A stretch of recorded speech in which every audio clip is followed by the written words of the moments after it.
Assalamualaikum warahmatullahi wabarakatuh. Nama saya Berliana Putri Amalia dengan NIM digit terakhir 182 untuk memenuhi tugas fikih sebagai berikut. Toharoh, secara bahasa toharoh artinya membersihkan kotoran, baik kotoran yang berwujud maupun yang tak berwujud.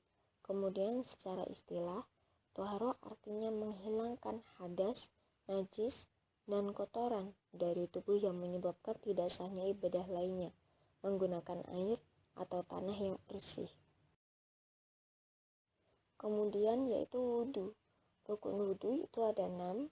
Yang pertama yaitu niat, yang kedua membasuh wajah, yang ketiga membasuh kedua tangan sampai siku, yang keempat mengusap sebagian kepala, yang kelima membasuh kedua kaki sampai mata kaki, yang keenam tertib. Syarat wudhu itu ada 10. Yang pertama Islam, kedua tamyiz atau cukup umur dan berakal, ketiga suci dari haid dan nifas, keempat lepas dari segala hal dan sesuatu yang bisa menghalang sampai air ke kulit, yang kelima tidak ada sesuatu di salah satu anggota wudhu yang merubah keaslian air, yang keenam mengetahui bahwa hukum wudhu tersebut adalah wajib, ketujuh tidak boleh beriktikad atau berkeyakinan bahwa salah satu dari fardu-fardu wudhu hukumnya sunnah, tidak wajib.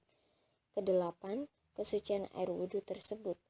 Kesembilan, masuk waktu sholat yang dikerjakan. 10, mualat.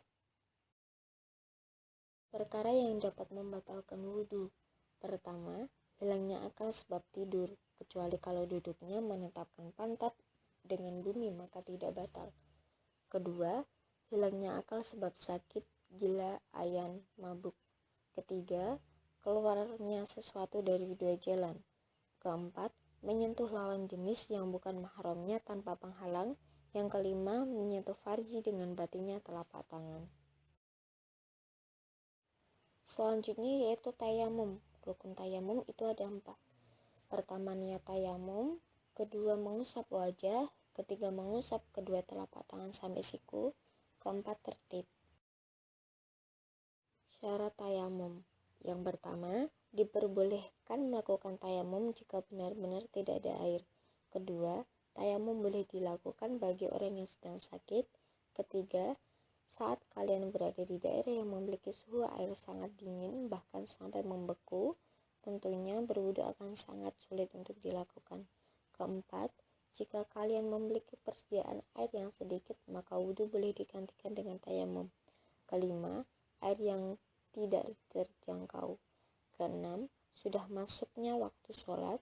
Ketujuh, ketika sedang dalam perjalanan yang sulit untuk menemukan air.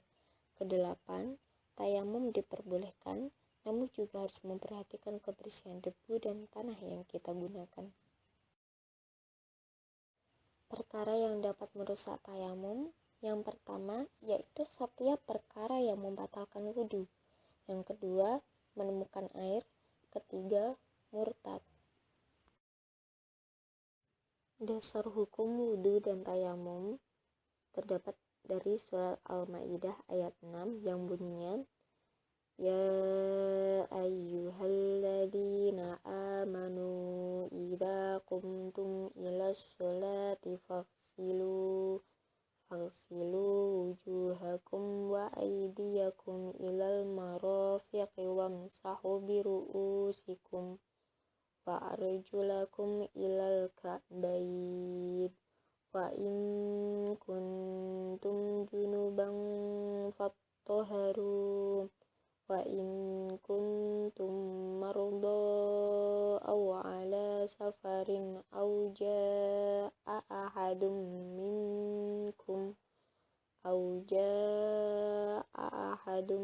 minkum minal ghaiti aw lamastumun nisaa falam tajidu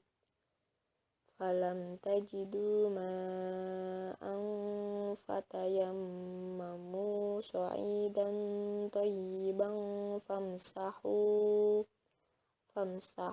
biwujuhikum wa aydikum minhu ma yuridullahu liyaj'ala 'alaikum min harajin walakin liyutahhirakum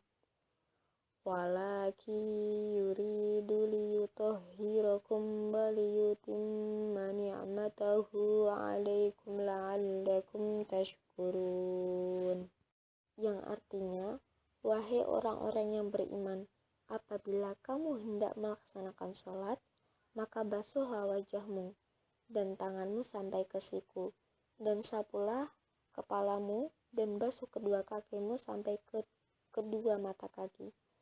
Jika kamu junub, maka mandilah, dan jika kamu sakit, atau dalam perjalanan, atau kembali dari tempat buang air, kakus, atau menyentuh perempuan, maka jika kamu tidak memperoleh air, maka bertayamumlah dengan debu yang baik atau suci. Usaplah wajahmu dan tanganmu dengan debu itu. Allah tidak ingin menyulitkan kamu, tetapi Dia hendak membersihkan kamu dan menyempurnakan nikmat-Nya bagimu, agar kamu bersyukur. Dasar hukum wudu dan tayamum terdapat dari surat Al-Maidah ayat 6 yang bunyinya, Ya ayyuhalladzina amanu idza qumtum ilas sholati faghsilu wujuhakum wa aydiyakum ilal marafiqi wamsahu biru'usikum wa arjulakum ilal ka'bayn wa in kuntum junuban fattahharu wa in kuntum marda aw ala safarin aw jaa'a ahadum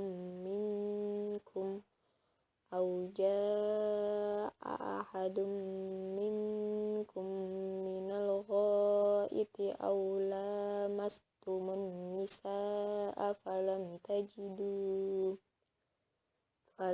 tajidu ma'an fatayammamu sa'idan thayyiban famsahu biwujuhikum wa aydikum minhu ma yuridullahu liyaj'ala 'alaikum min harajin walakin yuridu liyutahhirakum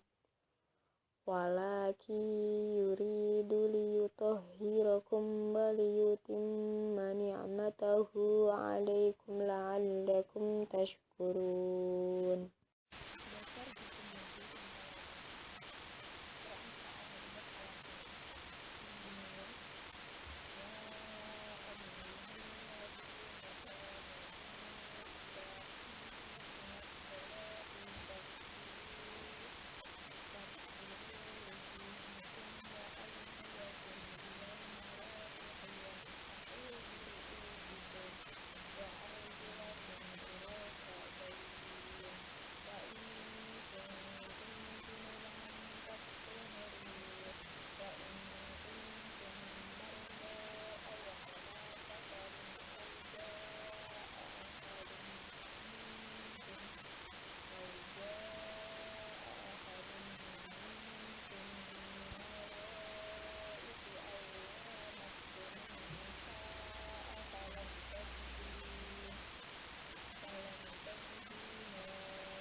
artinya, wahai orang-orang yang beriman, apabila kamu hendak melaksanakan sholat, maka basuhlah wajahmu dan tanganmu sampai ke siku, dan sapulah kepalamu dan basuh kedua kakimu sampai ke kedua mata kaki. Jika kamu junub, maka mandilah, dan jika kamu sakit atau dalam perjalanan atau kembali dari tempat buang air kakus atau menyentuh perempuan, maka jika kamu tidak memperoleh air, maka bertayamumlah dengan debu yang baik atau suci.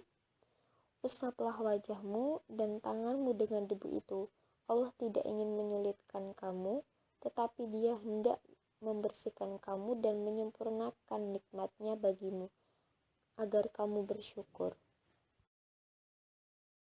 Niat wudu dan tayamum. Niat wudu bunyinya yaitu nawaitul wudu'a li raf'il hadatsil asghari fardholillahi ta'ala. Niat tayamum yaitu bunyinya nawaitut tayamuma listibahati sholati fardholillahi ta'ala.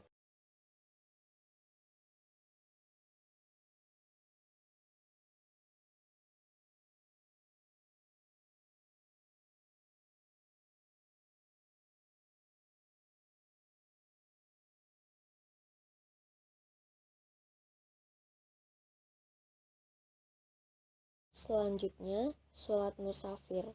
Di sini meliputi yang pertama jamak takdim, yaitu menggabungkan, menyatukan atau mengumpulkan dua sholat fardu secara beruntun dalam satu waktu dan mendahulukan sholat yang pertama daripada yang kedua, seperti mendahulukan sholat duhur daripada asar atau mendahulukan maghrib daripada isya, dan pelaksanaannya pada waktu sholat pertama.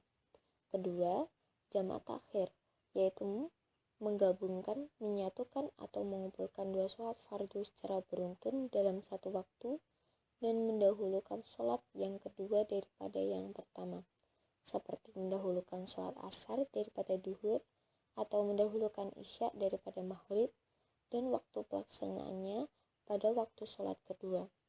Ketiga, qashar, yaitu memperpendek atau meringkas rakaat sholat wajib dari 4 rakaat menjadi 2 rakaat sebagai keringanan atau rukhsah.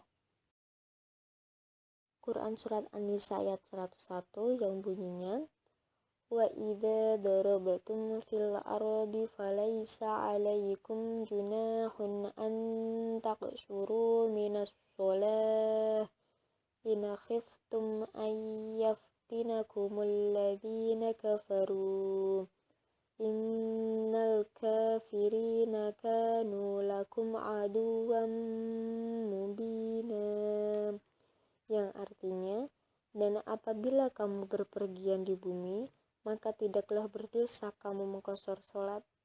Jika kamu takut diserang orang kafir, sesungguhnya orang kafir itu adalah musuh yang nyata bagimu. Syarat sholat jamak. Pertama, sedang dalam perjalanan jauh dengan jarak tempuh kisaran 81 km. Kedua, perjalanan dilakukan untuk tujuan yang baik, bukan perbuatan maksiat. Ketiga, sholat yang dijamak bukan sholat qadha melainkan adaan. Keempat, berniat jamak pada waktu takbiratul ihram. Kelima, keadaan sakit atau kesulitan. Syarat sholat qashar. Yang pertama, perjalanan jauh dengan jarak tidak kurang dari 90 km. Kedua, perjalanan dilakukan dengan baik, bukan maksiat. Ketiga, berniat sholat qashar ketika takbiratul ihram. Keempat, sholat yang diqashar bukan sholat qadha. Kelima, sholat yang boleh diqashar hanya sholat yang 4 rakaat saja. Niat sholat jamak takdim duhur, asar, dan maghrib isya, yang bunyinya usolli fardhu duhri arba'a raka'atin majmu'an bil asri jam'a takdimin lillahi ta'ala. Usolli fardhul maghribi salasa raka'atin majmu'an bil isya'i jam'a takdimin lillahi ta'ala. Niat sholat jamak takhir duhur, asar, dan maghrib isya, bunyinya usolli fardhu duhri arba'a raka'atin majmu'an bil asri jam'a ta'khirin lillahi ta'ala. Usolli fardul maghribi salasa raka'atin majmu'an bil isya'i jam'a ta'khirin lillahi ta'ala. Niat sholat qashar bunyinya usolli fardhu duhri raka'ataini qasron mustaqbilal qiblati lillahi ta'ala. Kemudian tata cara sholat musafir. Di sini tata caranya dilakukan seperti melakukan sholat wajib pada umumnya. Akan tetapi seorang musafir menjamak dengan cara sholat duhur dan asar di waktu yang sama. Apabila jamak takdim, maka keduanya dikerjakan pada permulaan waktu duhur. Sementara apabila jamak takhir, maka sholat duhur dan asar dikerjakan pada permulaan waktu asar. Atau seandainya dia ingin menjamak maghrib dan isya dengan cara jamak takdim atau takhir, maka dia menunaikan kedua sholat tersebut di salah satu kedua waktunya. Hal ini berdasarkan hadis bahwa Nabi pada suatu hari di Tabuk menunda sholatnya.